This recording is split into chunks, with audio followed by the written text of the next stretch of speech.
नमस्कार दोस्तों, वर्मा जी टेक्निकल में आप सबका स्वागत है। और दोस्तों आज हम पढ़ने वाले हैं मध्य प्रदेश सामान्य ज्ञान में नदियाँ, यानी कि मध्य प्रदेश में जितनी नदियाँ हैं उनके बारे में हम डिटेल से एनालाइज करेंगे, है ना। पूरी डिटेल से पढ़ेंगे, वो भी मैप के जरिए। हम मैप में देखेंगे उनकी लोकेशन कहाँ है, कहाँ से वो ओरिजिन होती है। तो आज हम पढ़ेंगे सिर्फ नर्मदा और चंबल नदी के बारे में डिटेल से फुल एनालाइज। तो चलिए हमारा वीडियो स्टार्ट करते हैं। तो चलिए हम चलते हैं हमारी पहली स्लाइड पे, है ना। तो चलते हैं। तो दोस्तों ये है हमारा मध्य प्रदेश का मैप, जिसमें सारी नदियां दर्शाई गई है। मैप आपको देखना आ गया, क्योंकि इससे पहले मैंने पठार पर्वत ये सब कुछ पढ़ा चुका हूं, वो भी मैप के जरिए। तो आपको मैप देखना तो आ ही गया होगा। तो आज हमारा ये है मध्य प्रदेश का मैप, और मैप में जितनी भी हमारी मध्य प्रदेश में नदियाँ बहती है, जो मुख्य मुख्य नदियाँ हैं, उसका मैप है ये। और कहाँ कहाँ से ओरिजिन होती है, उन पर क्या क्या परियोजना चल रही, तो ये मैप आपको ध्यान से देखना है। मैं वैसे तो मैं बताता जाऊँगा, लेकिन आपको भी ध्यान से देखना होगा, तभी तो सीख पाएंगे ना भाई। तो दोस्तों ये जो हमारा सबसे ऊपर दिख रहा है, ये कौन सा है? सी ग्रीन कलर इसको बोलते हैं। चाहे आप अंगूरी कलर बोल दो, हम बोलते हैं सी ग्रीन कलर, ठीक है। कलर आप, मैं कलर नहीं पढ़ा रहा हूँ आपको, सिर्फ कहने का मतलब है कि ये जो क्षेत्रफल आता है मध्य प्रदेश का, ये सारा, ये जितना भी क्षेत्रफल आता है इस कलर में, तो ये क्या है दोस्तों, यहाँ पे जब बरसात होती है इस वाले क्षेत्रफल में, यानी कि सीधी बात है, बरसात होती है हर, है ना। तो जो मध्य प्रदेश का ये क्षेत्रफल है ना, तो यहाँ जब बरसात होती है तो यहाँ छोटी मोटी नदियाँ, ये सारी की सारी नदियाँ कौन कौन, जैसे सोन नदी हो गई, है ना, ये टोंस नदी हो गई, वर्धमा नदी हो गई, केन नदी हो गई, सोना नदी, बेतवा, सिंध, पार्वती, काली सिंध, चंबल नदी। तो ये सारी की सारी नदियों में जो पानी आता है ना दोस्तों, तो वो जो जितना हमारा सी ग्रीन जो क्षेत्रफल दिख रहा है ना, इसी क्षेत्रफल में जो बरसात होती है ना, वो सारा उन बरसात का पानी इकट्ठा होकर ये सारी नदियों द्वारा कहाँ चला जाता है, ये सारी की सारी नदियों द्वारा चला जाता है दोस्तों। सारा का सारा पानी कहाँ चला जाता है? वो चला जाता है हमारा गंगा नदी में। कहाँ चला जाता है? गंगा नदी में। देखिए, चंबल नदी भी जाके मिलती है यमुना नदी में, है ना। ठीक है, आपने पढ़ा होगा, नहीं पढ़ा होगा तो हम आगे पढ़ेंगे चंबल नदी के बारे में। तो जो हमारी चंबल नदी है वो जाके मिलती है कहाँ पे? यमुना नदी में। यानी कि यमुना नदी की सहायक नदी कौन सी है? हमारी चंबल नदी, ठीक है। अब जो यमुना नदी है हमारी, ये भी हमारी किसकी? गंगा की सहायक नदी है भाई। आखिरी में जाके ये तो समुद्र में तो डायरेक्ट नहीं मिलती है। अगर कोई नदी किसी नदी में जाके मिलती है, बड़ी नदी में जाके मिलती है, तो वो नदी किसी की, उस बड़ी नदी की सहायक नदी कहलाती है ना। तो ये आपको समझ में आया।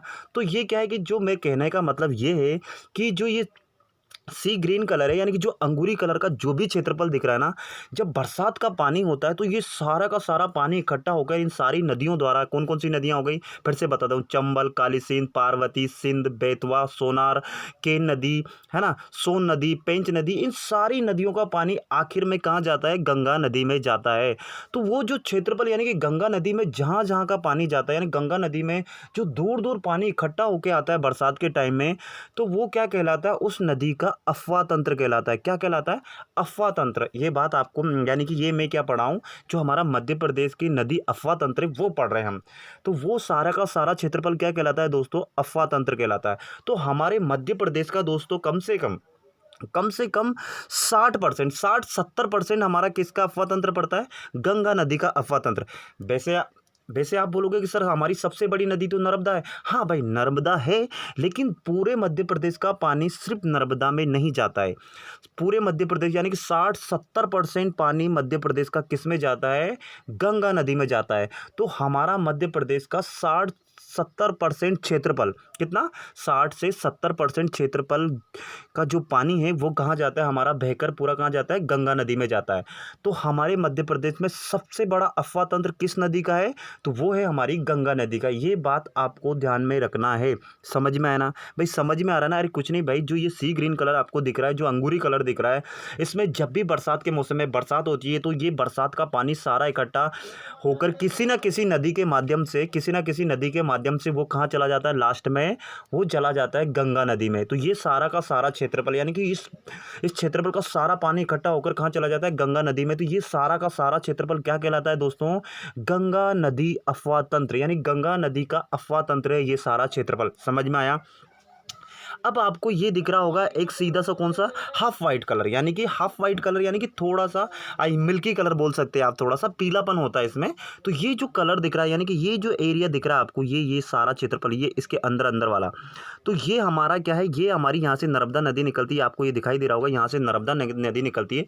तो ये जो हाफ वाइट कलर है ना दोस्तों, यानी कि ये जो हाफ वाइट क्षेत्रफल जितना भी दिख रहा है आपको मैप में, ये सारा का सारा हमारा क्या है कि नर्मदा नदी का अफवाह तंत्र है। यानी कि इस क्षेत्र क्षेत्रफल में जितनी भी बरसात होती है ना, जितनी भी बरसात का पानी इकट्ठा होकर वो कहाँ जाता है, वो जाता है हमारा नर्मदा नदी में। कहाँ जाता है? नर्मदा नदी में। तो ये सारा का सारा जो क्षेत्रफल दिखा, ये किसका अफवाह तंत्र है? ये है दोस्तों हमारा नर्मदा नदी का अफवाह तंत्र। और ये तो हम पढ़ चुके कि यहाँ ऊपर इस तरफ कौन सी हमारी विंध्याचल की पहाड़ियाँ, कौन सी विंध्याचल की पहाड़ियाँ, वो दो भागों में बटी थी, इधर भांडेर की पहाड़ी और इधर कैमूर की पहाड़ियाँ, है ना। और इसके जस्ट नीचे कौन सी थी? हमारी सतपुड़ा पर्वत श्रृंखला। तो यानी कि विंध्याचल पर्वत श्रृंखला और सतपुड़ा पर्वत श्रृंखला के बीच में हमारा कौन सा है? नर्मदा नदी का अफवाह तंत्र है। इसको हम नर्मदा सोन घाटी भी बोलते हैं। जब हमने पठारों का वीडियो पढ़ा था तो ये क्या है कि नर्मदा नदी का अफवाह तंत्र भी है, और ये कि यही पूरा का पूरा क्या है? नर्मदा सोन घाटी है। यानी कि नर्मदा सोन घाटी में जितनी भी जो नर्मदा सोन घाटी जो पठार है दोस्तों, उसमें जो भी बरसात होती है, यानी कि जितना भी बरसात का पानी होता है, वो सारा का सारा इकट्ठा होकर किसी ना किसी नदी के माध्यम से या छोटी मोटी नदियों के माध्यम से, नालों के माध्यम से आखिरकार वो कहाँ जाता है? वो जाता है नर्मदा नदी में। और नर्मदा नदी चली जाती है आखिरी में कहाँ? समुद्र में जाके वो, यानी कि जो गुजरात है, गुजरात में जो कच्छ की खाड़ी है, वह नहीं सॉरी दोस्तों, जो खंबात की खाड़ी है, अरब सागर में जाकर हमारी नर्मदा नदी मिल जाती है। ये तो सिर्फ हम मैप के जरिए पढ़ रहे हैं। मैं आपको एक एक नदी के बारे में फुल डिटेल से पढ़ाऊंगा। ओके, ये सिर्फ हम ये अफवाह तंत्र अभी पढ़ रहे हैं। अब दोस्तों ये देखिए हमारा ये कौन सा है? Peach colour. ये यानी कि ये वाला जो कलर दिख रहा है ना, मध्य प्रदेश का ये वाला जो क्षेत्रफल आता है, ये वाला क्षेत्रफल जो सारी की सारी होती है ना, जो यहाँ का जो पानी इकट्ठा होगा कहाँ जाता है? वो चला जाता है हमारी कौन सी नदी में चला जाता है? वो चला जाता है हमारी गोदावरी नदी। गोदावरी दक्षिण भारत की सबसे बड़ी नदी है, ठीक है ना। तो हम जब नदियों के बारे में पढ़ेंगे, जब पूरी भारत की नदियों के बारे में पढ़ाऊंगा, तो मैं गोदावरी को आपको फुल डिटेल में पढ़ाऊंगा। अभी सिर्फ हम मध्य प्रदेश के बारे में पढ़ रहे हैं। तो अभी आपको सिर्फ ये ध्यान रखना है कि अब हम क्या पढ़ रहे हैं? बोले अभी हम पढ़ रहे हैं दोस्तों क्या? अफवाह तंत्र। क्या पढ़ रहे हैं? अफवाह तंत्र। तो ये जो पीच कलर में है, आप इसको कलर कोई भी बोल सकता है, मैं इसको पीच कलर बोलता हूँ क्योंकि ये टेक्निकल भाषा में पीच कलर ही होता है। तो ये जो पीच कलर है दोस्तों, इसका सारा का सारा पानी इकट्ठा होकर कहाँ चला जाता है बरसात का?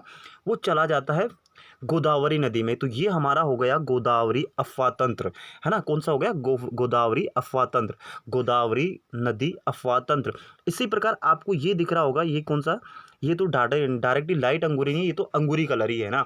तो ये जो ताप्ती नदी हमारी, यहाँ पे आप देखो मैप में ताप्ती नदी है। तो ये ताप्ती नदी के आसपास जितना भी क्षेत्रफल आता है, वो सारा बरसात का पानी सीधी सी बात है कहाँ आएगा? बोले ताप्ती नदी में। तो वो जितने क्षेत्रफल का पानी ताप्ती नदी में आता है, वो सारा क्षेत्रफल क्या कहलाता है? ताप्ती नदी अफवाह तंत्र कहलाता है। आपको ये बात समझ में आई? अफवाह तंत्र किसे कहते हैं? अफवाह तंत्र उस क्षेत्रफल को कहते हैं कि किसी भी बरसात जो भी बरसातें होती है, जो भी पानी गिरता है, वो सारा का सारा इकट्ठा होकर किसी ने नदी के माध्यम से, नालों के माध्यम से किसी बड़ी नदी में जाकर मिल जाता है। तो वो बड़ी नदी ही उसका क्या है? उस क्षेत्रफल का अफवाह तंत्र कहलाता है। यानी कि उस नदी के नाम से ही उस क्षेत्रफल को जाना जाएगा, है ना। तो ये क्या हो गया हमारा? ये सारा अफवाह तंत्र की कहानी समाप्त हो गई। समझ में आया ना? समझ में आया तो लाइक करने का, शेयर करने का और सब्सक्राइब करने का। देखिए दोस्तों, मैप के जरिए पढ़ने से हमारा क्या होता है कि हमारा ध्यान मैप पर चला जाता है और हमें ज़्यादा देर तक याद रहता है। यानी कि हम लंबे लॉन्ग टाइम तक याद रख सकते हैं। भाई हमें बार बार किताबों के पन्ने इधर उधर पलटने की ज़रूरत नहीं पड़ती है। अगर आप मैप के द्वारा स्टडी करोगे तो आपको मैं बोल रहा हूँ कि बहुत ज़्यादा याद रहेगा। तो ये तो हो गया हमारा अफवाह तंत्र की कहानी। अब चलते हैं हमारी नर्मदा नदी पे। कौन सी? नर्मदा नदी। तो पहले तो आप नर्मदा नदी को मैप में देख ही लो। तो दोस्तों मैंने क्या बोला कि यहाँ पे क्या पड़ती है? हमारी विंध्याचल की पहाड़ियाँ पड़ती है और यहाँ आती है, और इधर हमारी क्या? ये सतपुड़ा पर्वत श्रृंखला है। तो ये विंध्याचल की पर्वत श्रृंखला, विंध्याचल पर्वत श्रृंखला और सतपुड़ा पर्वत श्रृंखला, ये दोनों पूर्व में आके ऐसा प्रतीत होती है कि ये यहाँ के मिल जाती है। क्या लगता है? मिल जाती है। लेकिन इन दोनों के बीच में कहाँ पे? सॉरी दोस्तों, मैंने थोड़ा सा गलत जगह बता दिया। ये कहाँ पे आके मिल जाती है? यहाँ थोड़ा सा आगे आके यहाँ पे ऐसा प्रतीत होता है कि ये यहाँ पे आके मिल जाती। कौन सी? हमारी विंध्याचल पर्वत श्रृंखला और सतपुड़ा पर्वत श्रृंखला। लेकिन दोस्तों ये एक्चुअल में मिलती नहीं है, ये मिलती ही नहीं है। और उनके बीच में एक पहाड़ी है। कौन सी पहाड़ी? अमरकंटक की पहाड़ी। कौन सी पहाड़ी है? अमरकंटक की पहाड़ी। यहाँ देखिए सतपुड़ा पर्वत श्रृंखला जब ऐसे चलती आएगी तो यहाँ पर इस सतपुड़ा पर्वत श्रृंखला को हमने क्या 3-4 हिस्सों में बांटा हुआ। कौन कौन सा? सबसे पहले तो यहाँ पे दोस्तों पश्चिम में हमने पढ़ चुके हैं पर्वतों के बारे में। यहाँ राजपीपला की पहाड़ियाँ हैं, है ना। फिर यहाँ बीच में महादेव पर्वत है, और ये सबसे पूर्वी भाग जो सतपुड़ा पर्वत का सबसे पूर्वी भाग क्या कहलाता है? हमारा मेकल श्रेणी। तो मेकल श्रेणी और जो यहाँ पर जो विंध्याचल श्रेणी है, इसका पूर्वी भाग यानी मेकल श्रेणी का भाग ही है कौन सा? हमारा विंध्याचल। ये कौन सा? अमरकंटक की पहाड़ियाँ। यानी कि दोनों का विंध्याचल पर्वत और सतपुड़ा पर्वत की जो मेकल श्रेणी उसका मिला जुला भाग कौन सा है? दोनों से मिला जुला भाग है हमारा अमरकंटक की पहाड़ियाँ। तो अमरकंटक की पहाड़ी से नर्मदा नदी निकलती है दोस्तों, और ये निकलती हुई ये सीधा सीधा सीधा सीधा जाके और वहाँ जो गुजरात है हमारा, गुजरात में जो खंभात की खाड़ी है यानी कि अरब सागर में जाकर मिल जाती है। तो अब इस नदी पे क्या है कि बहुत सारी परियोजनाएं बनाई गई है। कौन कौन सी परियोजनाएं बनाई गई? तो सबसे पहले तो दोस्तों जैसे हम नर्मदा नदी पे निकलते आगे, तो आगे चल के हमारा एक नदी परियोजना है, इस पे कौन सी? बरगी परियोजना। यानी कि ये परियोजना क्या है? परियोजना किसे कहते हैं? नदी परियोजना। यानी कि सरकार क्या है कि नदियों का पानी इकट्ठा करके या तो वो कृषि के लिए जलाशय बना देती है भाई, उससे सिंचाई नहर निकाल दी जाती है, या फिर उस पानी को इकट्ठा करके बिजली बनाई जाती है, और वह बिजली राज्यों के बिजली आपूर्ति करती है, यानी बिजली की कमी को पूरी करती है। तो वो क्या कहलाती है? नदी पे बनी हुई परियोजना कहलाती है। तो जिस स्थान पे वो परियोजना बनाई जाती है, या तो वो किसी फेमस यानी कि जो हमारे जो बड़े दिग्गज व्यक्ति होते हैं उनके नाम पे उस परियोजना का नाम रख दिया जाता है, या फिर वो जिस स्थान पे वो परियोजना होती है, जिस सिटी से वो परियोजना जुड़ी होती है, उसी के नाम से उस परियोजना का नाम रख दिया जाता है। ठीक है। अब फिर हम आगे चलते हैं और हम आते का ओंकारेश्वर, महेश्वर, यहाँ पे आते हैं। तो यहाँ पे कुछ कुछ नर्मदा नदी पे 3 बड़ी परियोजना है। इन सब परियोजना के बारे में हम डिटेल से अलग से पढ़ेंगे। मैं सिर्फ आपको अभी मैप में दिखा रहा हूँ कि मध्य जो नर्मदा नदी है उस पे मेन परियोजना, नदी परियोजना कौन कौन सी चल रही है। तो एक चल रही है इस पे इंदिरा सागर परियोजना, दूसरी चल रही है इस पे ओंकारेश्वर परियोजना, तीसरी चल रही है महेश्वर परियोजना। फिर आगे चल के इसमें इसकी कुछ सहायक नदियां हैं। किसकी? नर्मदा नदी भाई अकेली तो है नहीं भाई उसमें सारा का सारा, इसकी कुछ सहायक नदियां मैं आगे पढ़ाऊंगा कि सहायक नदियां कौन सी नदी कहाँ से आके मिलती हैं। तो इस पे आगे नदी है मान नदी। मान नदी पे एक परियोजना बनाई गई जिसका नाम रख दिया मान परियोजना। इसी प्रकार और थोड़ा सा आगे चलते हैं हम जब गुजरात में, तो वहां पड़ती है एक जोबट नदी आकर इसमें किसमें मिलती है? ये जोबट नदी, ये आके मिलती है हमारी किसमें? नर्मदा नदी में। तो उस जोबट नदी पे एक परियोजना बना दी गई, यानी कि एक डैम बना दिया गया, एक बांध बना दिया गया, और उस पर बिजली उत्पादन की जाती है। तो उसे क्या हम परियोजना का नाम दे देते हैं। तो ये हमारी जोबट परियोजना हो गई। तो ये आपको समझ में आया ना? अब चलते हम नर्मदा नदी के डिटेल में, एक एक बात पढ़ेंगे, कहाँ से सही से निकलती है, क्या क्या परियोजना है, क्या क्या उस पर जलप्रपात है। तो ये मैप आपने समझ लिया। आशा करता हूँ आपको ये मैप समझ में आया होगा। नहीं समझ में आया हो दोस्तों, तो आप क्या है वीडियो को एक बार रिवाइज करना, यानी कि वीडियो को पीछे जाके एक बार और रिवाइज करके आराम से देख लेना। ये आपको समझ में आ गया ना कि ये सारा जो अंगूरी सी लाइट, जो सी ग्रीन कलर है, जो लाइट लाइट कलर है, ये सारा का सारा हमारा गंगा नदी अफवाह तंत्र है। जो ये मिल्की हाफ वाइट है, यानी कि थोड़ा सा डार्क है हाफ वाइट से, तो वो सारा का सारा हमारा कौन सा अफवाह तंत्र है? ये हमारा नर्मदा नदी का होगा, ये हमारा गोदावरी नदी का होगा, ये हमारा ताप्ती नदी का अफवाह तंत्र हो गया। तो ये हमारी अफवाह तंत्र की सारी कहानियां समझ में आ गई। अब हम डिटेल में पढ़ेंगे नर्मदा नदी के बारे में, और सबसे इसके बाद प्रमुख नदी हमारी चंबल नदी के बारे में। हम पढ़ने वाले तो इन सारी नदियों के बारे में, लेकिन हम स्टार्ट कर रहे हैं, हमारी सबसे बड़ी नदी कौन सी है? नर्मदा नदी। तो यहीं से स्टार्ट करते हैं। तो चलते हैं दोस्तों हमारी दूसरी स्लाइड पे। तो दोस्तों एक बार और आप ये दूसरे मैप में देखिए, नर्मदा नदी का अफवाह तंत्र। अफवाह तंत्र समझ में आ गया ना? अरे भाई जहाँ से भी बरसात का जितना भी पानी होता है, वो सारा का सारा किसी न किसी नदी के माध्यम से, नालों के माध्यम से, है ना, जिसके भी माध्यम से अगर वो नर्मदा नदी में मिल जाता है, उस क्षेत्रफल को, सारा का सारा क्षेत्रफल क्या कहलाता है? वो उस नदी का अफवाह तंत्र कहलाता है। तो देखिए दोस्तों, अब इस पे क्या है, बहुत सारी परियोजना चल रही है। यहाँ पे देखिए, यहाँ नर्मदा नदी यहाँ से निकलती है, फिर आगे चल के इस पे वर्गी डैम बना गया है, फिर इसमें बहुत सारी नदियाँ मिलकर आके मिल जाती है। देखिए दोस्तों, अब मैं आपको यहाँ पर एक खास बात बताने वाला हूँ। क्या खास बात बताने वाला हूँ? देखिए दोस्तों, यहाँ से नर्मदा नदी निकलती है, ठीक है, यहाँ से नर्मदा नदी निकल रही, और ये नदी ऐसे सीधी जाके ये जा रही, और यहाँ पे क्या है, ये खंभात की खाड़ी में मिल जा रही। ये बात आपको समझ में आ रही? तो दोस्तों देखिए, नदी का आपसे कभी कभी ये पूछा जाता है ना कि बताइए कौन सी नदी बाईं तरफ से मिलती है, कौन सी नदी दाईं तरफ से मिलती है। तो ये कन्फ्यूज़न मैं आपका दूर करने वाला हूँ। आपको कैसे पता पड़ेगा कि इस नदी का बायां कौन सा है और इस नदी का दायां कौन सा है? आपको समझ में आ रहा है क्या? मान लीजिए कि ये नदी जा रही है, मैं पूछूं कि इसमें बाएं से आके जोबट नदी मिलती है, हिरनी नदी मिलती है, मान नदी मिलती है, यानी कि जो नदियाँ आके मिलती हैं उसकी बात कर रहा हूँ। तो आपको कैसे पता चलेगा? तो आपको कुछ नहीं करना है दोस्तों, जो नदी जहाँ से निकलती है ना, जहाँ से निकलती है और चलती क्या होती है, जहाँ पर जाके वो मिल जाती है। तो जहाँ पे जाके मिल जाती है ना, तो आप जिस जिस समुद्र में जाके मिलती है, उस समुद्र तरफ क्या करें कि मुँह करके खड़े हो जाइए। मान लीजिए कि ये नदी हमारी, ये नदी यहाँ पे गिर रही है, तो आप क्या करो कि इस नदी के यहीं पे किनारे पे यहाँ खड़े हो जाओ, और आपका मुँह किधर होना चाहिए? इस तरफ। मान लीजिए कि आप खड़े हो, ऐसे खड़े हो जाओ आप, या आप खड़े और आपका मुँह किधर होना चाहिए, बोलो इस तरफ होना चाहिए, उस समुद्र तरफ जहाँ पे वो नदी गिरती है। तो दोस्तों आप जब उसकी तरफ मुँह करके खड़े हो गए तो जो आपका जो मान लीजिए कि आपका अब इधर क्या होगा राइट हैंड साइड और इधर क्या होगा लेफ्ट हैंड साइड, तो यही नदी का राइट होगा और यही नदी का क्या लेफ्ट होगा। अब समझ में आया ना? अरे भाई जो नदी जिस समुद्र में जाके मिलती है, आप क्या करो वहीं इमेजिन करो, आपको वहाँ जाके खड़ा नहीं होना, आपको सिर्फ सोचना है कि जिधर नदी जिस समुद्र में मिलती है उधर आपका मुंह है, यानी जहाँ नदी गिरती है उस तरफ आपने मुंह कर लिया, और जो आपका राइट हैंड साइड होगा वही नदी का राइट हैंड होगा, राइट साइड होगी, और जो आपका लेफ्ट हैंड होगा वही आपका नदी का क्या कौन सा किनारा होगा, लेफ्ट हैंड किनारा होगा। यानी कि जो हमारा राइट होगा वो नदी का राइट होगा, जो हमारा लेफ्ट होगा वो नदी का लेफ्ट होगा। समझ में आया ना? समझ में आया ना ये सारी की सारी बात? अब आपको कभी कंफ्यूज नहीं रहेगा। क्या करना है कि जहाँ जिधर नदी बह के जा रही, आप एक काम करो, वहाँ समुद्र भी मत जाइए। मान लीजिए कि ये नर्मदा नदी है, ठीक है, ये नर्मदा नदी, अब ये नर्मदा नदी क्या, आप सीधी सी बात है कि ये नर्मदा नदी ऐसे बह रही है, ऐसे बह रही है ना भाई, ये ऐसे बह के आ रही है इस तरफ से। तो क्या करो, आप भी क्या करो कि इस तरफ मुँह करके खड़े हो जाओ। आप ये यहाँ खड़े हो जाते हैं, ये आप खड़े, मान लीजिए आप खड़े हो गए यहाँ पे, और आपका मुँह क्या इस तरफ है। तो आपका मुँह इस तरफ है, तो सीधी सी बात है ये आपका कौन सा होगा, बोले दायां हाथ, और ये कौन सा होगा बायां हाथ। तो ये नदी का दायां किनारा होगा और ये नदी का बायां किनारा होगा, यानी कि ये आपका राइट हैंड होगा और ये इसका लेफ्ट हैंड होगा। तो यही नदी का राइट हैंड बैंक होगा, बैंक यानी किनारा होता है, और ये नदी का लेफ्ट हैंड बैंक होगा, यानी कि दायां बायां। आपको समझ में आ गया? अब समझाने की ज़रूरत नहीं है। तो अब हम पढ़ेंगे कि कौन सी नदी किस तरफ से आके मिलती है। अब आपसे पूछा जाता ना एग्जाम में कि बताइए हिरनी नदी नर्मदा नदी की किस तरफ से आके मिलती है, दाएँ से मिलती है, बाएँ से मिलती है, ये पूछा जाता है। ये छोटी छोटी बातें सॉरी दोस्तों, ये छोटी छोटी बातें हमें याद होना चाहिए ना भाई। तो वीडियो अच्छा लग रहा हो तो यार प्लीज़ लाइक करो, शेयर करो, सब्सक्राइब करो। तो चलो अब हम आगे बढ़ते इसके बारे में, है ना, किसके बारे में, नर्मदा नदी के बारे में। तो दोस्तों क्या है कि मैं बता रहा हूँ आप कि नर्मदा नदी का उद्गम यानी कि उसका ओरिजिन, यानी कि वो कहाँ से निकलती है। तो ये उद्गम होता है इसका मध्य प्रदेश के अनूपपुर ज़िले से।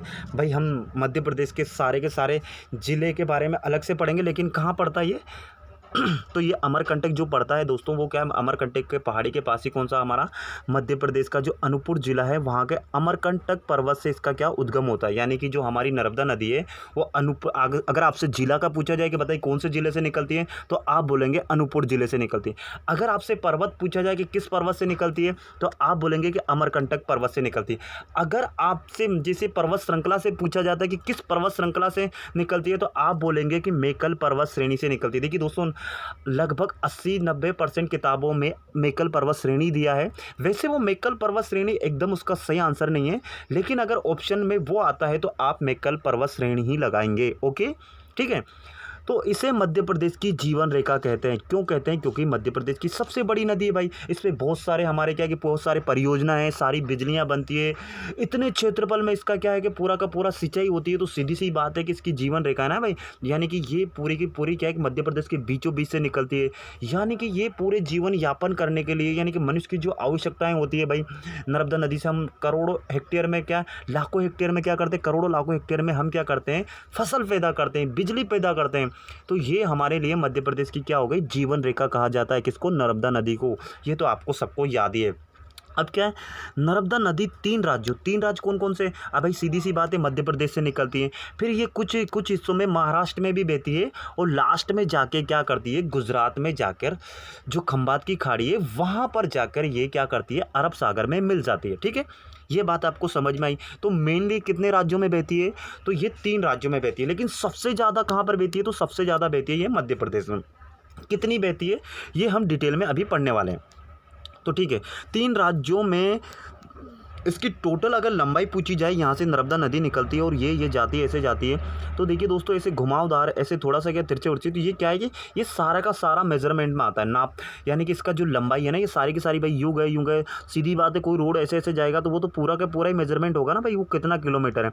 आप बोलेंगे कि सर मध्य प्रदेश ही पूरा का पूरा यहाँ से लेकर यहाँ से कितना है, 870 किलोमीटर, तो ये 870 होगी। तो नहीं दोस्तों, देखिए नदी क्या कभी सीधी जाती है क्या? कभी सीधी नहीं जाती, वो आड़ी टेढ़ी जाती है। तो सीधी सी बात है कि वो आड़ी टेढ़ी जाती है। तो उसका आड़ा टेढ़ा भी मेजरमेंट होता है। भाई हम किसी 10 फीट की रस्सी को अगर आड़ा टेढ़ा रख करके उसको पूरा बिछा दिया जाए तो क्या वो 10 फीट तक पूरी लंबाई में बिछ पाएगी? बोले नहीं बिछ पाएगी, थोड़ी सी वो क्या कि 10 फीट का जो क्षेत्रफल होगा वो थोड़ा सा कम रह जाएगा, सीधे ना, थोड़ा सा कम पड़ जाएगा ना। तो यही कहने का मतलब है हमारा कि ये नदी की लंबाई ये आड़ी टेढ़ी होने के चक्कर से थोड़ा सा क्या होगा, थोड़ा सा बढ़ जाता है, इंक्रीज हो जाता है। तो इसकी टोटल लंबाई है दोस्तों 1312 किलोमीटर। कितनी है? 1312 किलोमीटर, यानी कि ये जहाँ से निकलती है और जहाँ समुद्र में जाके गिरती है खंबात की खाड़ी में, वहाँ तक की टोटल लंबाई किसकी? इसकी 1312। अरे 1312 ऐसे याद रख लो, 1312 कितनी है नर्मदा नदी की लंबाई? 1312 किलोमीटर, ऐसे याद आप रख सकते हो ना। तो प्रवाहित होकर कहाँ पर जो जो गुजरात का जो भरूच है ना दोस्तों, तो भरूच के निकट, ये भरूच क्या गुजरात का एक जिला है, तो भरूच के निकट खंबात की खाड़ी, कहाँ कौन सी खाड़ी? खंबात की खाड़ी, यानी कि अरब सागर में, ये अरब सागर है पूरा का पूरा। और यहाँ पर एक क्या क्या जो थोड़ा सा तिकोना कोना अंदर हमारे भारत की तरफ घुसा हुआ होता है, यानी कि जो समुद्र का किनारा थोड़ा सा अंदर जाकर हमारे भारत से, यानी भारत या किसी भी महाद्वीप से वो टच होता है, तो वो वहाँ का क्षेत्रफल क्या कहलाता है? खाड़ी कहलाता है। क्या कहलाता है? खाड़ी कहलाता है। तो ये क्या है कि उस खाड़ी का नाम हमने क्या रख दिया? खंबात की खाड़ी। तो ये खंबात की खाड़ी में गिरती है कौन सी? हमारी नर्मदा नदी, है ना। और तथा यह अपने मुहाने पर, मुहाना यानी कि मान लीजिए कि ये नदी यहाँ से स्टार्ट होती है तो सीधी सॉरी ये थोड़ा सा मैं मिटा रहा हूँ, फिर से आपको बता रहा हूँ। तो मान लीजिए ये नदी हमारी स्टार्ट होती है, स्टार्ट होकर यहाँ जब खत्म होगी तो सीधी सी बात है मुहाना, यानी कि इसका मुख यार, इसका जो एंड पॉइंट है वही इसका क्या कहलाना है? इसका मुहाना कहलाता है। मुहाना यानी कि आखिरी, जो आखिरी जाकर जब समुद्र में गिर जाती है तो वो वाला स्थान जो नदी का वो वाला जो स्थान है वो क्या कहलाता है? उसका मुहाना कहलाता है। भाई वो समुद्र में वहाँ जाके गिर जाती है, उसका खत्म हो जाता है, वहाँ से उसकी कहानी खत्म हो जाती है। तो वो वाले हिस्से को हम क्या कहते हैं? नदी के वो वाले हिस्से को हम क्या कहते हैं? मुहाना कहते हैं। तो मुहाने पर एस्चुरी बनाती है, एस्चुरी का निर्माण करती है। तो अब क्या होता है ये एस्चुरी? एस्चुरी को दोस्तों हिंदी में बोलते हैं ज्वार नदमुख। क्या बोलते हैं? ज्वार नदमुख। तो इतना भारी भरकम नाम आपको याद रखने की जरूरत नहीं है। आप क्या है कि इंग्लिश में आपका क्वेश्चन आता है तो वो दोनों भाषा में आता है, हिंदी और इंग्लिश, ये तो कंपलसरी है। तो आपको अगर ज्वार नद आपको ऐसे एस्चुरी वर्ड नहीं मिले तो आप क्या है उसका, आप चाहो तो एग्जाम में, आपका जब एग्जाम हो रहा है तो आप लैंग्वेज चेंज करके आपको एस्चुरी कहीं ना कहीं दोनों भाषाओं से मिल जाएगा। या तो हिंदी में एस्चुरी ऐसे ही लिखा होगा या इंग्लिश में एस्चुरी ऐसे लिखा होगा, बात खत्म हो जाती है ना। तो क्या है, इसके मुहाने पर एस्चुरी का निर्माण करती है। अब आप पूछेंगे सर ये एस्चुरी क्या होता है? तो मैं बता देता हूं दोस्तों क्या होता है एस्चुरी। एस्चुरी के बारे में भी पढ़ना हमारा जरूरी नहीं कि एस्चुरी क्या होता है, आपको समझ में तो आया कि एस्चुरी बोलते किसे, है ना। तो चलिए हम बता देते हैं ना, हम इसीलिए पढ़ा रहे हैं, है ना। मज़ा आ रहा ना दोस्तों। देखिए मैं थोड़ा सा स्पीड में पढ़ा रहा हूँ ताकि ज़्यादा से ज़्यादा ज्ञान आपको प्राप्त हो सके, वो भी कम टाइम में। क्या ज़्यादा ज़्यादा वीडियो बड़ा हो जाता है तो सीधी सी बात है भाई आप भी बोर हो जाते हो। तो मेरा थोड़ा सा क्या पढ़ाने का स्पीड थोड़ा सा ज़्यादा है। क्या है? थोड़ा सा ज़्यादा है। आप बोलोगे कमेंट्स करके कि थोड़ा सर धीरे पढ़ाइए तो मैं धीरे भी पढ़ा सकता हूँ, है ना। मैंने कोई कसम नहीं खा रखी। तो क्या हुआ दोस्तों, जब ये हमारी फिर से क्या नदी है, नर्मदा नदी है। और एस्चुरी क्या होती है कि मान लीजिए नदी बह के आ रही है ना, नदी को थोड़ा सा चौड़ा कर लेते हैं अपन। क्या कर लेते हैं? ये थोड़ी सी नदी चौड़ा कर लेते हैं। तो क्या हुआ दोस्तों, ये हमारी नदी है, कौन सी नदी है? बोले नर्मदा नदी है। तो ये नर्मदा नदी यहाँ से तो थोड़ा इतना आ रहा है और आखिरी में जाके क्या हो दोस्तों, आखिरी में जाकर ये थोड़ी सी पतली धार, यानी कि एक धार बना के और सीधी की सीधी, अब सीधी सी बात है कि ये चौड़ी नदी थी और यहाँ आके थोड़ी सी पतली हो जाती है, मुंह पे आके, है ना, नुकीली हो जाती है, पतली हो जाती है। तो सीधी सी बात है, इसमें इतना सारा पानी बेका आएगा तो ये पानी क्या बहुत स्पीड से सीधा का सीधा कहाँ चला जाएगा? समुद्र में चला जाएगा। तो ये जो अगर नदी का चौड़ाई में बहते बहते आना और आखिरी मुहाने पर, यानी कि इसका मुहाना है, यहाँ पर जाके अगर इसकी ये पतली हो जाती है, यानी कि इसकी क्या जो क्षेत्रफल, जो यानी कि पहले देखिए इसका क्षेत्रफल यहाँ पे ज़्यादा है, भाई यहाँ पे ज़्यादा चौड़ी है और यहाँ पे आके ये क्या कम चौड़ाई में हो गई, यानी कि इसका क्षेत्रफल घट जाता है। तो घट जाता है तो सीधी सी बात है क्या है कि यहाँ पे क्या इसका पानी की स्पीड क्या बढ़ जाएगी और स्पीड से समुद्र में पानी गिरता है, स्पीड से समुद्र में पानी गिरता है। तो इस वाली सिचुएशन को हम क्या बोलते हैं? इसको बोलते हैं हम एस्चुरी। समझ में आया? एस्चुरी किसे बोलते हैं? अरे भाई किसी भी नदी का बह के आना और आखिरी में आकर वो क्या है कि वो जो नदी का क्षेत्रफल है ना वो क्या है, सकरा हो जाता है, यानी कि कम हो जाता है। सकरा समझते हैं ना, यानी कि कम हो जाता है। तो कम हो जाता है तो उस सिचुएशन को हम क्या बोलते हैं, यानी कि उस स्थिति को हम क्या बोलते हैं, उस स्थिति को नदी को बोलते हैं हम क्या बोलते हैं? नदी का एस्चुरी। यानी कि नर्मदा नदी, यानी कि मैं क्या बोल रहा हूँ दोस्तों, जो हमारी मध्य प्रदेश की जो नदियां हैं, यानी कि जो भी नदियां अरब सागर में गिरती, कौन सी सागर में गिरती है? आप ये बात याद रखो कि जो भी नदी अरब सागर में गिरती है वो सारी की सारी नदियाँ एस्चुरी बनाती है। एस्चुरी क्यों बनाती है, अब इसका कारण भी बता देता हूँ। देखिए दोस्तों, यहाँ पर क्या है कि जब हम भारत के पश्चिमी किनारे पे आते हैं, पश्चिमी छोर पे आते हैं, जो हमारे पश्चिमी घाट हैं, तो वो क्या है कि सारे के सारे क्या थोड़े से क्या है तीव्र ढाल वाले, यानी कि वो एकदम ऐसे यहाँ पे एकदम नीचे एकदम स्पीड से, यानी कि ये मान लो कि ये नदी वदी बह के आ रही और ये एकदम तीव्र ढाल है ना। तो तीव्र ढाल है तो इसके कारण क्या है कि वो स्पीड से जाकर क्या करती है, स्पीड से जाकर समुद्र में मिल जाती है। तो इसलिए है ना, ये क्या है कि जो अरब सागर में जो नदियाँ आती है ना, वो सारी की सारी क्या एस्चुरी बनाती है। तो हमारी नर्मदा और जो ताप्ती नदी भी कहाँ पे जाके मिलती है, बोले कि अरब सागर में जाके मिलती है। तो ताप्ती नदी भी हमारी क्या बनाती है, एस्चुरी बनाती है। जब भी मैं ताप्ती नदी के बारे में पढ़ाऊंगा तो मैं यही बता दे रहा हूँ कि क्या है, क्या है वो हमारी एस्चुरी बनाती है। और बाकी जो नदियाँ हैं हमारी, जो यानी कि हमारी बंगाल की खाड़ी में जाके गिरती है ना, बंगाल की खाड़ी में गिरती है, तो वो नदियाँ क्या करती है दोस्तों, वो नदियाँ हमारी एस्चुरी नहीं बनाती। क्या बनाती, वो क्या करती है कि देखिए मैं बता देता हूँ वो क्या है कि जैसे मान लीजिए हमारी ये गंगा नदी है, तो ये गंगा नदी बह के आ रही है, ठीक है, गंगा नदी बह के आ रही है। तो ये आकर दोस्तों यहाँ पर क्या करे, जैसे ही समुद्र आएगा, यानी कि जैसे ही बंगाल की खाड़ी आएगा, है ना, बंगाल की खाड़ी आएगा, तो क्या क्या है दोस्तों, ये जो हमारी गंगा नदी है ना, ये क्या करती है, ये हमारा जो बांग्लादेश है ना दोस्तों, बांग्लादेश में इंटर कर कर 2-3 नदियों में बढ़ जाती है। यानी कि ये कई धाराओं में बढ़ जाती है, यानी कि ये क्या करती है 2-3 नदियों में बढ़ जाती है। यानी कि ये आगे जाके और ज़्यादा नदियाँ बन जाती है, यानी कि एक नदी से कम 3 नदियाँ बन रही या 2 नदियाँ बन रही, उससे हमारा मतलब नहीं है, चाहे 1 बने या 2 बने। तो ये क्या है, ये पानी यहाँ पर थोड़ा सा क्या ऊंचाई होने के कारण कभी इधर से निकल जाता है, कभी इधर से निकल जाता है।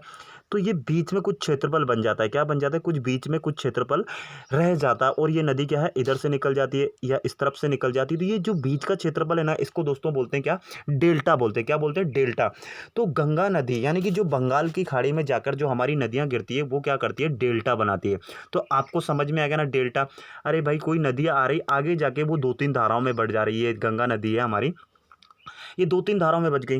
तो ये क्या है कि वहाँ जाकर लगभग क्या है दोस्तों, जब ये यहाँ से बह के आती है तो यहाँ से मिट्टी विट्टी ये सब इकट्ठा करके यहाँ पे बहुत सारी मिट्टी विट्टी इकट्ठा हो जाती है, तो यहाँ क्या इसकी जो स्पीड होती है ना दोस्तों, वो जो पानी का बहाव होता है ना, वो यहाँ आते आते क्या करता है, थोड़ा सा स्लो हो जाता है। क्या होता है, स्लो हो जाता है, क्योंकि यहाँ पे थोड़ा उसको लगता है कि यहाँ पे थोड़ा सा चढ़ाई है। चढ़ाई कैसी, मतलब वहाँ पे जो 8 सालों से जो मिट्टियाँ बह के आ रही है, वो क्या धीरे धीरे वो मिट्टी यहाँ पर इकट्ठा होती जाती है। और वो इकट्ठा हो जाने के कारण क्या है कि वो फिर वो जो नदी है ना, वो क्या है कि यहाँ से थोड़ा सा पानी थम जाता है और 2-3 धाराओं में बटकर वो समुद्र में मिल जाता है। तो वो जो बीच का क्षेत्रफल होता है ना, वो क्या कहलाता है, हमारा डेल्टा कहलाता है। तो नदियाँ 2 ही चीज़ बनाती हैं, या तो वो एस्चुरी बनाएगी या वो डेल्टा बनाएगी। 2 बात समझ में आएगी। जो नदी पानी में, जो नदी समुद्र में जाके स्पीड से जाके मिल जाती है और उसकी जो मुहाने पे जाकर वो सक्रिय हो जाती है, उस स्थिति को, यानी कि उस स्थिति को हम क्या बोलते हैं, उसको बोलते हैं एस्चुरी। और जो नदी आखिरी में जाकर समुद्र में मिल जाती है, उसकी स्पीड धीरे हो जाती है, वो 2-3 धाराओं में बढ़ जाती है, और जो बीच का क्षेत्रफल रह जाता है, उस क्षेत्रफल को हम क्या बोलते हैं, डेल्टा बोलते हैं। तो ये बात आपको समझ में आ गई होगी को। तो जो हमारी नर्मदा नदी है, नर्मदा नदी हमारी एस्चुरी बनाती है और गंगा नदी हमारी क्या बनाती है, डेल्टा बनाती है। तो इस प्रकार सभी नदियाँ आप जब देखोगे तो आपको पूरा समझ में आएगा। तो ये एस्चुरी और डेल्टा की कहानी हो गई समाप्त। समझ में आया ना, मज़ा आया ना, मज़ा आया तो दोस्तों क्या करना है, लाइक करना है, शेयर करना है और वीडियो को सब्सक्राइब करना है। यार इतनी मेहनत कर रहा हूँ, चाहे भले वीडियो बड़ा हो जाए तो हो जाए, उससे क्या है कि हमको तो डिटेल में पढ़ना है। मेरा ऐसा छोटा मतलब नहीं कि नर्मदा नदी यहाँ से निकलती है वहाँ जाके ख़त्म हो जाती, ये मेरा पढ़ाने का मतलब नहीं है ना, हमें डिटेल में पढ़ना है। तो चलिए हम आगे चलते हैं हमारी दूसरी स्लाइड पे। तो दोस्तों क्या है कि अब इसकी सहायक नदियाँ, तो देखिए जो नर्मदा नदी हमारी, ये नर्मदा नदी है, ये निकल के जा रही।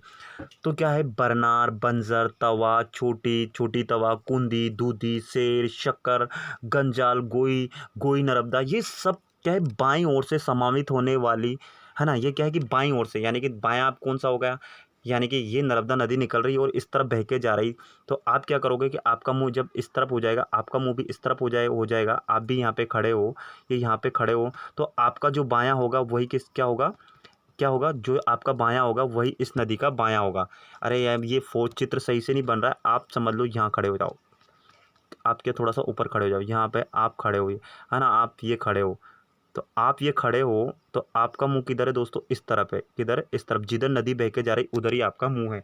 तो जब जो आपका बायां होगा वही नदी का बायां होगा, और जो आपका दायां होगा वही नदी का दायां होगा।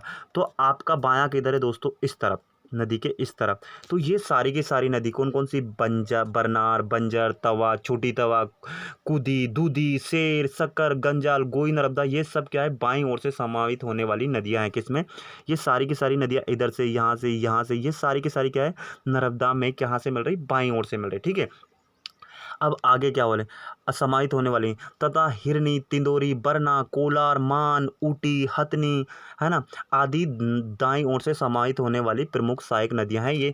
यानी कि जो नदियां नर्मदा नदी में आके मिलती है वो सारी की सारी क्या कहलाती है, बोले इसकी सहायक नदियां कहलाएगी। अब मैंने बता दिया कि बाएं से कौन कौन सी आके मिलती है और दाएं से कौन कौन से आके, बाएं से एक बार और देख लो कौन कौन सी आके मिलती है। तो बाएं से आके मिलती है दोस्तों, कौन कौन सी मिलती है, बरनार, बंजर, तवा, छोटी तवा, कुंदी, दूधी, शेर, शक्कर, गंजाल, गोई, नर्मदा, ये कौन सी है, ये सारी की सारी बाईं ओर से समाहित होने वाली नर्मदा की सहायक नदियां हैं।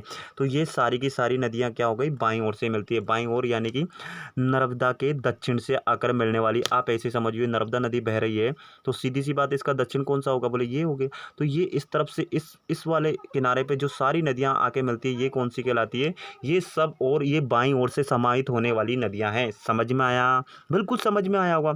अरे भाई, जिधर नदी बह के जाती है उधर ही आप मुंह आप आपका मुंह भी उधर ही खड़ा करो, उसी दिशा में आप भी खड़े हो जाओ, और जो आपका बायां होगा वो नदी का बायां होगा, और जो आपका दायां होगा वही नदी का दायां होगा। यानी कि वही नदी का बायां और दायां दोनों किनारे होंगे। समझ में आया ना।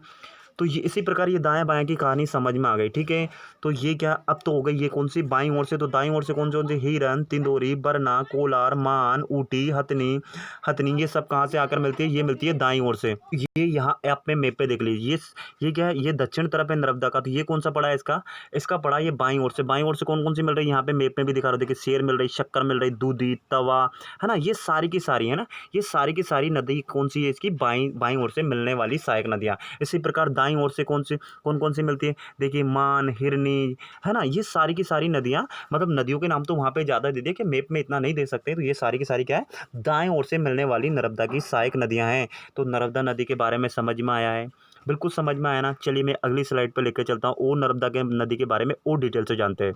तो हम आ गए हमारे वहीं पे, कहाँ, दाईं ओर से समाहित होने वाली प्रमुख सहायक नदियाँ। तो नर्मदा नदी उत्तर और दक्षिण भारत के मध्य एक पारंपरिक सीमा का निर्माण करती है। तो क्या, कौन सी पारंपरिक सीमा का निर्माण करती है। तो क्या हुआ दोस्तों, अब मैं मैप तो नहीं बना रहा हूँ, लेकिन या एक मिनट, थोड़ा सा मैं आपको बता देता हूँ। तो क्या हुआ कि दोस्तों, कि ये मान लीजिए कि हमारा प्यारा भारत है, प्यारा भारत, नक्शा वक्शा बनाने की जरूरत नहीं, लेकिन आप थोड़ा सा ऐसे ऐसे मान लीजिए कि ये हमारा प्यारा भारत है। मुझे बनाना नहीं आ रहा, लेकिन ये हमारा ये ऐसा थोड़ी नहीं भारत है, ये तो किसी आदमी को बना दिया। तो भारत का मैप तो आपने देखा होगा, सॉरी मैं मैप नहीं बना रहा हूँ, ये समझ लो आप भारत, अरे ये समझो गोल। तो ये क्या है कि जो नर्मदा नदी हमारी कहाँ से बहती है, ये बहती है भारत के बीचों बीच से। तो नर्मदा नदी ये देखिए, भारत को उत्तर में और भारत को दक्षिण में, यानी कि दो, यानी कि आपको अगर दक्षिण में जाना है तो नर्मदा नदी के इधर क्या है, दक्षिणी भारत कहलाता है, नर्मदा नदी के इधर क्या, उत्तर में उत्तरी भारत कहलाता है। कहने का मतलब ये है, बस इससे ज़्यादा बड़ी बात नहीं, कुछ भी नहीं बोल रहा है। तो नर्मदा नदी उत्तर और दक्षिण भारत के मध्य एक पारंपरिक सीमा बनाती है, यानी कि ये सीमा बनाती है ना भाई, ये सीमा बना रही। तो नर्मदा नदी के इस तरफ पूरा दक्षिण भारत कहलाएगा, नर्मदा नदी के उत्तर में उत्तर भारत कहलाएगा, ये बात बोलना वो चाह रहा है। तो चलिए हमारी अगली स्लाइड पर चलते हैं। तो अगली स्लाइड है हमारी क्या है दोस्तों, कि इंदिरा सरोवर, ये कहाँ पर है, ये खंडवा में। ये क्या है, एक परियोजना है, नर्मदा नदी पर एक बांध बनाया गया। इस परियोजना पे बिजली, सिंचाई, नहरें, ये सारी की सारी काम चलता है। तो ये कहाँ पे, इंदिरा सरोवर हमारा खंडवा में बनाया हुआ एक नदी परियोजना है। किस पे, ये नर्मदा नदी पे। अगला आ जाता है हमारा सरदार सरोवर। तो ये कहाँ है, ये सरदार सरोवर दोस्तों हमारे मध्य प्रदेश में नहीं पड़ता, ये पड़ता है नवागांव, गुजरात में। तो ये है तो नर्मदा नदी पे, क्या नर्मदा नदी पे बना हुआ है। तो ये क्या है दोस्तों, ये जो सरदार सरोवर है, ये क्या है, ये कहाँ पड़ता है, ये पड़ता है हमारा गुजरात पे, और नर्मदा नदी पे बनी हुई एक परियोजना है। ठीक है, अब देखिए, विश्व का दूसरा सर्वाधिक बड़ा बांध है ये सरदार सरोवर। बहुत बड़ी बात है, कौन सा, विश्व का। भाई विश्व में इतनी सारी नदियाँ, अमेजन नदी हो गई, नील नदी हो गई, इतनी बड़ी बड़ी नदियाँ हैं, लेकिन सबसे बड़ा विश्व का दूसरा सर्वाधिक बड़ा बांध है ये। तो ये हमारे लिए बहुत बड़ी बात है, बहुत IMP क्वेश्चन होगा ये हमारा, है ना। अगला देखिए महेश्वर परियोजना, ये कहाँ पर है? नर्मदा नदी के जो महेश्वर है उसमें है जो, है ना। ओंकारेश्वर आदि नर्मदा नदी पर बने हुए प्रमुख बांध है। तो ये सारे के सारे क्या है? कौन कौन सा? इंदिरा सरोवर, सरदार सरोवर, है ना, महेश्वर, ओंकारेश्वर। तो ये सारे के सारे नर्मदा नदी पर बने हुए क्या है? ये प्रमुख बांध है। तो ये आपको समझ में आ गया ना। लोकेशन में मैंने आपको पहले सबसे पहले जब स्टार्ट किया था तो वहाँ मैप पे आपको दिखाया था, ठीक है। आपको अगर वो वीडियो को वापस रिवाइज करके आप वापस देख सकते हैं। देखिए अब इसमें जो प्रमुख सिटी है कौन कौन सी है? देखिए अमरकंटक, अमरकंटक से तो निकलती है, तो अमरकंटक एक शहर है। जबलपुर, नरसिंहपुर, बड़वानी, झाबुआ, होशंगाबाद, महेश्वर आदि नर्मदा नदी पर स्थित प्रमुख क्या है? शहर है। कौन क्या है दोस्तों? शहर है। तो ये नर्मदा नदी के प्रमुख शहर है। तो समझ में है ना कौन कौन से शहर है? अमरकंटक, जबलपुर, नरसिंहपुर, बड़वानी, झाबुआ, होशंगाबाद, महेश्वर आदि नर्मदा के तट पर स्थित प्रमुख शहर है। तो इन शहरों के नाम आपको याद रखना है। अरे कुछ नहीं, देखिए अमरकंटक, जबलपुर, नरसिंहपुर, बड़वानी, झाबुआ, होशंगाबाद, महेश्वर और नर, ये सारे के सारे भाई अमरकंटक से निकलती है, उससे आगे आ जाते हैं हम मैप में। तो कहाँ आ जाते हैं? जबलपुर में आ जाते हैं, फिर उससे आगे आ जाते हैं नरसिंहपुर आ जाते हैं, फिर नरसिंहपुर से आगे बड़वानी पड़ता है, फिर लास्ट में हमारा मध्य प्रदेश का पश्चिमी छोर झाबुआ पड़ता है, और ये बीच में होशंगाबाद पड़ता है। तो बस, और महेश्वर पड़ता है। तो ये बात आपको याद रखना है, ये कौन सी बड़ी बात है। तो चलिए हमारी अगली स्लाइड पर चलते हैं। अगली स्लाइड क्या बोलती है, देखते हैं क्या बोलती है। तो बोलती है कि नर्मदा नदी भारत की 5वीं सबसे लंबी नदी है। यानी कि भारत में जो सबसे बड़ी नदियां हैं उसमें से नर्मदा नदी 5वीं नदी है। तो यानी कि सबसे पहले क्या? गंगा हो जाएगी, फिर यमुना हो जाएगी, गंगा, यमुना, गोदावरी, सतलुज, ब्यास। तो ये हमारी सिंध, ये उस नदियों के बाद हमारी कौन सी नदी आती है? हमारी नदी आती है कौन सी? नर्मदा नदी। तो ये 5वीं सबसे लंबी नदी है हमारे भारत की, और मध्य प्रदेश की सबसे लंबी नदी। ये तो हमें मालूम है, क्योंकि मध्य प्रदेश में इससे बड़ी नदी कोई हो ही नहीं सकती। जिसकी कुल लंबाई, यानी कि मध्य प्रदेश की जिसकी कुल लंबाई, ये हम पढ़ चुके हैं ना, 13-12 किलोमीटर यार, 1312 टोटल है। जिसमें लगभग 1077 यानी 1077 किलोमीटर मध्य प्रदेश में प्रवाहित होती है। यानी कि 1312 किलोमीटर में से 1077 किलोमीटर तो टोटल ये मध्य प्रदेश में बहती है। तो इसीलिए तो इसको मध्य प्रदेश की जीवन रेखा कहते हैं ना भाई। समझ में आया ना? तो बहुत बड़ी बात है। तो मध्य प्रदेश में आपसे मैं पूछूँ कि मध्य प्रदेश में बताइए नर्मदा नदी की कुल लंबाई, तो आप बोलेंगे 1077, और मैं बोलूँ कि नर्मदा नदी की कुल टोटल लंबाई, तो आप बोलेंगे 1312 किलोमीटर। समझ में आया ना? तो बस चलिए अगली स्लाइड पे चलते हैं। अगली स्लाइड हमारी क्या है? तो दोस्तों जो हमारी नर्मदा नदी है, नर्मदा नदी को अन्य नामों से जाना जाता है भाई, और भी तो नाम है ना, हम तो नर्मदा नर्मदा बोल रहे हैं। तो लोग जो पुराने लोग हैं उसको क्या बोलते थे? रेवा बोलते हैं, नामोदास बोलते हैं, शंकरी बोलती है, सागो देवी बोलती है, मेकल सूता बोलते हैं। मेकल सूता क्यों? क्योंकि मेकल पर्वत श्रेणी से निकलती है।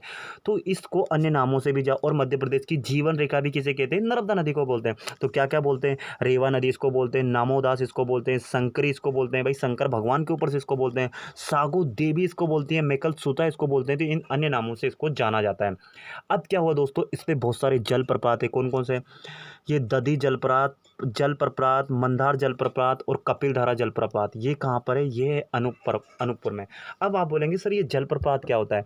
तो देखिए दोस्तों क्या होता है कि ये मान लीजिए हमारी नदी बह के आ रही, क्या हो रहा है? नदी बह के आ रही, ये किसी पहाड़ से बह के आ रही। अब क्या होगा, ये पहाड़ से एकदम अचानक क्या करते हैं? नीचे गिरती है। कैसे गिरती है? थोड़ा सा हम यहाँ से मिटाते हैं। ये नदी बह के आ रही है, और ये पहाड़ से क्या ऐसे गिरती है, नीचे गिरती जाती है, ऐसे ये नीचे गिर रही है, ये नीचे गिरती है, नीचे गिरती है तो सीधी सी, और नीचे गिरती है और यहाँ पे चट्टानें होती है, और फिर से ये बहने लगती है। तो ये जो ऊंचाई से गिरने की जो प्रवृत्ति होती है, जो नदी ऊंचाई से गिरती है, तो ऊंचाई से गिरने पे क्या है कि यहाँ पे पूरा धुआं धुआं सा हो जाता है, पूरा पानी एकदम मनोरम लगता है ऊपर से, है ना, झरने गिरते हैं ना। तो वो उस वही स्थिति को हम क्या बोलते हैं? जलप्रपात। यानी कि जल का ऊपर से नीचे गिरना, यानी कि नदी के जल का किसी पहाड़ी से नीचे ज़मीन पे गिरना, वह सिचुएशन क्या कहलाती है? बोले जलप्रपात कहलाती है। क्या कहलाती है? बोले जलप्रपात। तो ये दधी जलप्रपात, यानी कि नर्मदा नदी जैसे ही हमारे अनूपपुर जिले से थोड़ी सी आगे बढ़ती है तो क्या आता है उस पर? सबसे पहले पड़ता है दधी, सॉरी मैं जदी बोल रहा हूँ दोस्तों। दधी जलप्रपात, मंदार जलप्रपात, कपिल धारा, ये यहाँ से मिटा देना, ये कपिल धारा, और कौन कौन सा? एक और दुग्ध धारा। तो ये चार की चार, ये देखिए यहाँ पे नीचे लिखा है, मैंने यहाँ पे पढ़ा, ये दुग्ध धारा। ये चारों को चारों कहाँ पे पड़ती है? ये पड़ता है दोस्तों अनूपपुर में। तो अनूपपुर में नर्मदा नदी पे कितने जलप्रपात है? तो 4 जलप्रपात है। क्या क्या नाम है?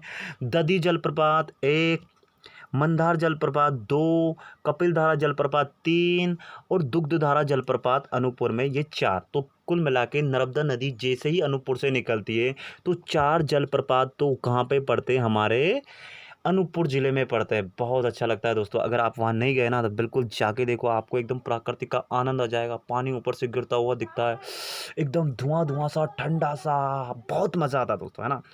अब आ जाता है हमारा, तो अगला हमारा क्या है, ये धुआंधार जलप्रपात। ये धुआंधार जलप्रपात कहाँ है? मैं गया हूँ इस पे। ये पड़ता है दोस्तों जबलपुर। जबलपुर से 30-40 किलोमीटर दूर है। कौन सा? हमारा भेड़ा घाट, यानी कि नदियों पे जो घाट पड़ते हैं उसको बोलते हैं भेड़ा घाट। वहाँ पे ये धुआंधार जलप्रपात है, यानी कि यहाँ पर जो पानी गिरता है ना दोस्तों, नदी आती है और उस पहाड़ों में नीचे गिरती है तो एकदम धुआं-धुआं सा उड़ जाता है। बहुत ही पर्यटक यहाँ पे देखने आते हैं। तो इसको बोलते हैं दोस्तों कौन सा? धुआंधार जलप्रपात। ये कहाँ पड़ता है? ये पड़ता है हमारा जबलपुर भेड़ा घाट में, ठीक है? अब आगे आ जाते हैं हमारा सहस्त्रधारा जलप्रपात। ये कहाँ पर पड़ता है? ये महेश्वर एक सिटी है। कहाँ पे पड़ती है? खरगोन जिले में, है ना? क्या पड़ती है? सहस्त्रधारा जलप्रपात कहाँ पड़ती है? अभी नर्मदा नदी जहाँ से निकलती है। हम आगे बढ़ते जा रहे हैं और कुछ नहीं, है ना? और ये दुग्धधारा तो हम पढ़ ही चुके। तो ये आदि नर्मदा नदी पर प्रमुख जलप्रपात है। तो जलप्रपात किसे कहते हैं मैंने समझा दिया। नदी, नर्मदा नदी पे मेन जलप्रपात कौन से पड़ते हैं? तो ददी पड़ता है, मंदार पड़ता है, कपिल धारा पड़ता है, धुआंधार पड़ता है, सहस्त्र धारा पड़ता है, दुग्ध धारा पड़ता है। तो ये सारे के सारे जलप्रपात कौन सी नदी बनाती है? तो नर्मदा नदी बनाती है। ओके, चलिए अगली स्लाइड पे हम चलते हैं। तो अगली हमारी क्या स्लाइड है? तो अगली स्लाइड आ गई हम चंबल नदी के बारे में। तो चलिए थोड़ा सा चंबल नदी के बारे में डिटेल में पढ़ लेते हैं। हम ले लेते हैं पेन। तो ये क्या दोस्तों, आप, ये है मैप। क्या है ये है मैप। तो हमारी चंबल नदी है जो मध्य प्रदेश का जो महू है, यानी कि इंदौर है। इंदौर में जो महू है, महू की जो जाना पावा पहाड़ियों है ना दोस्तों, वहाँ से हमारी चंबल नदी निकलती है। तो ये यहाँ से निकलती, स्टार्ट होती ये यहाँ क्या करें, यहाँ मध्य प्रदेश में होती, फिर राजस्थान में चली जाती है। राजस्थान से जाती क्या करती है, ये उत्तर प्रदेश में जाकर कहाँ मिल जाती है? ये मिल जाती है यमुना नदी में। ये हमारी ऊपर से क्या, यमुना नदी निकल के आ रही है। तो चंबल नदी मध्य प्रदेश के कहाँ से निकलती है? मध्य प्रदेश की जो इंदौर है, इंदौर में जो महू है, महू की जो जाना पावा पहाड़ियाँ हैं, वहाँ से जाना पावा की पहाड़ियों से हमारी कौन सी? चंबल नदी निकलती है। इसके बारे में डिटेल से हम पढ़ेंगे कि कितनी लंबी है ना? लेकिन अब देखिए, अब थोड़ा सा देखिए, क्षिप्रा नदी, जो हमारी जो क्षिप्रा नदी है, जिसमें क्या गिरा था? अमृत गिरा था भाई। वही क्षिप्रा नदी जहाँ पर क्या लगता है? कुंभ का मेला लगता है। कहाँ है ये? उज्जैन में। तो ये क्षिप्रा नदी भी किस में जाके मिल जाती है? चंबल नदी में मिल जाती है। सॉरी दोस्तों। फिर आगे चल के काली सिंध इसकी सहायक नदी है, पार्वती इसकी सहायक नदी है, कूनो नदी इसकी सहायक नदी है, सिंध नदी जो हमारे ये सागर वागर यहाँ से निकलती है, ये क्या है? सागर से निकलती है। तो ये कौन सी हमारी नदी हो गई? तो ये हमारी चंबल की सहायक नदी हो गई। बेतवा, जो हमारे बेतवा, रायसेन, कुमराम, है ना, ये यहाँ से निकलती है ना, मुल्ताई से। तो ये हमारी क्या है? यमुना की सहायक नदी है। ये सब हम इनके बारे में अलग से पढ़ेंगे, क्षिप्रा, काली सिंध, पार्वती, कूनो, सिंध, बेतवा, केन। लेकिन ये हम सिर्फ अभी नदी है किसकी है? सहायक नदी है। ये सारी की सारी नदियां हैं चंबल की सहायक नदी, ठीक है ना? तो ये हमारी, ये नहीं सॉरी दोस्तों, ये सिंध, बेतवा और काली, ये नहीं, ये सिर्फ कौन कौन सी? क्षिप्रा, काली सिंध, पार्वती और कूनो, ये सारी की सारी क्या है? देखिए यही डायरेक्ट इसमें जाके मिल रही है ना, नर्मदा ये चंबल नदी में। ये सिंध विंध तो किस में जाके मिल रही है? यमुना नदी में। बेतवा भी किस में जाके मिल रही है? यमुना नदी में। और केन भी किस में जाके मिल रही है? यमुना नदी में। तो ये यमुना की सहायक नदियाँ हो गई। तो चंबल की सहायक नदियाँ कौन कौन सी हो गई? देखिए क्षिप्रा, काली सिंध, पार्वती और कूनो, ये सारी की सारी। और उधर से आके कौन सी मिलती है? उधर से आके मिलती है हमारी कौन सी? ये कौन सा हैंड हो गया? ये हो गया हमारा, देखिए नर्मदा। अब ये चंबल नदी यहाँ से निकल रही, तो नर्मदा नदी का इधर का कौन सा होगा? बायां हो जाएगा। और सॉरी दोस्तों, मैं नर्मदा नदी पढ़ा हूं तो बार बार उसका नाम आ रहा है। ये जो चंबल नदी हमारी जहाँ से निकलती, पहले तो मैं इसको मिटाता हूँ, सबसे पहले तो फिर से मिटाता हूँ, फिर से बताता हूँ। तो क्या है कि ये हमारी क्या है कि चंबल नदी मध्य प्रदेश के महू, जाना पावा पहाड़ियों से निकलती है। इस तरफ बहती है। तो ये वाला क्या पड़ जाएगा इसका? राइट, यानी कि दायां। ये वाला क्या पड़ जाएगा इसका? लेफ्ट, यानी कि बायां। तो दाएं तरफ से कौन कौन से आके मिलती है? तो दाएं तरफ से मिलती है क्षिप्रा, काली सिंध, पार्वती और कूनो। और बाएं तरफ से कौन सी आके मिलती है? तो बाएं तरफ से आके मिलती है दोस्तों बनास नदी। तो ये इसकी सहायक नदियां हो गई चंबल नदी की।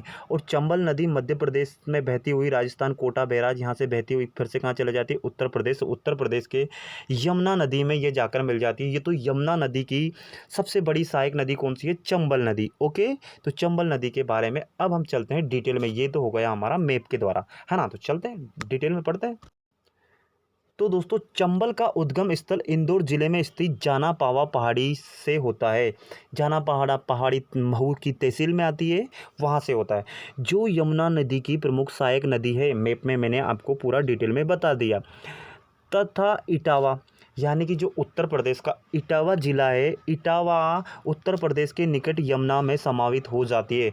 तो जहाँ पर ये यमुना नदी में मिलती है तो वो कौन सा ज़िला पड़ता है उत्तर प्रदेश का?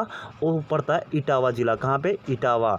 तो इटावा इटावा जो है, इटावा ज़िला है उत्तर प्रदेश में, तो वहाँ पर जो यमुना नदी आती है उसमें जाकर ये समावित हो जाती है। तो ये यमुना नदी की सबसे बड़ी सहायक नदी है। कौन सी? हमारी चंबल नदी, है ना। देखिए, पार्वती, बनास, काली सिंध आदि चंबल नदी की प्रमुख सहायक नदियां हैं। कौन कौन सी? पार्वती, बनास, काली सिंध, छिप्रा। छिप्रा भी है ना भाई। ये किसकी नदियां हैं? ये इसकी, यानी कि इन नदियों का पानी किस में जाके मिल, ये सारी की सारी नदियां किस में जाके मिल जाती है?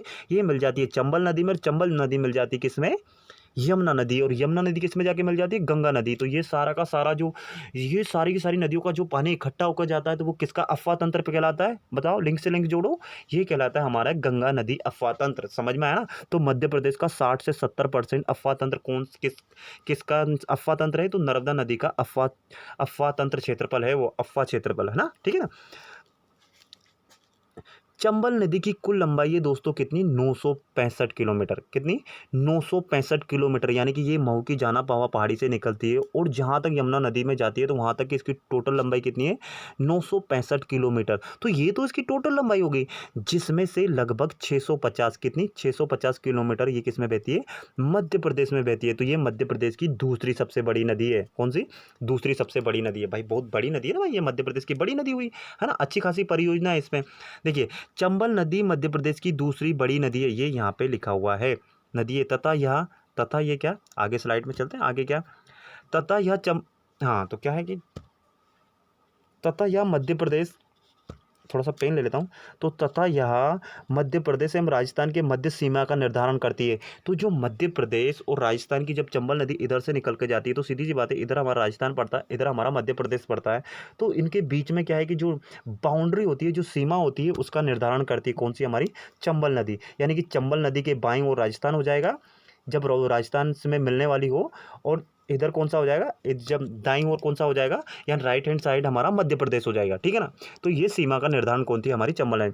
देखिए, अब इस पे कौन कौन से बांध? तो गांधी सागर बांध बना है। तो गांधी सागर कौन कौन सा बांध बना है? गांधी सागर बांध बना है। ये कहाँ बना है? ये मंदसौर जिले, मंदसौर हमारा मध्य प्रदेश का एक जिला है, वहाँ पर गांधी सागर बांध किस नदी पे बनाया गया? ये बनाया गया हमारा चंबल नदी पे। ठीक है, आपको याद रहेगा, आप बिल्कुल कंफ्यूज नहीं होंगे कि गांधी सागर नर्मदा नदी पे बनाया गया है ना। गांधी सागर, है ना, और राणा प्रताप सागर बांध ये कहाँ बनाया गया? ये चित्तौड़गढ़ में बनाया गया, लेकिन ये राणा प्रताप सागर हमारा किस में पड़ता है? ये पड़ता है हमारा राजस्थान में। ठीक है, तो गांधी सागर तो हमारा हो गया मंदसौर में।